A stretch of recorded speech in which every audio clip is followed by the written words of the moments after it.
کہ جب تک نبوت جاری تھی اس وقت تک بھی تبلیغ صرف نبی نہیں کرتے تھے، یہ کہیں مغالطہ نہ ہو جائے آپ کو۔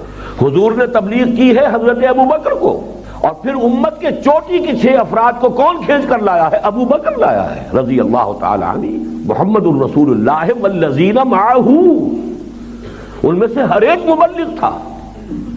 لیکن ظاہر بات ہے کہ اب جب نبوت کا سلسلہ ختم ہو گیا تو اب نبی تو کوئی نہیں آئے گا۔ اب تو یہ کام تمام تر امت مسلمہ پر بحیثیت مجموعی فرض ہو گیا۔ میں نے جان بوجھ کر فرض کا لفظ استعمال کیا ہے، یہ کوئی نفل نہیں ہے، یہ کوئی اضافی نیکی نہیں ہے، یہ بنیادی فرض ہے، اس لیے کہ حجت قائم کرنی ہے پوری نوع انسانی پر بحیثیت مجموعی اس امت مسلمہ کو، کہ وہ یہ کہہ نہ سکے قیامت کے دن کھڑے ہو کر کہ اللہ تیرے دین کے ٹھیکیدار تو یہ تھے، تیرے نبی کے ٹھیکیدار یہ بنے پھرتے تھے، یہ بڑے لہک لہک کر گایا کر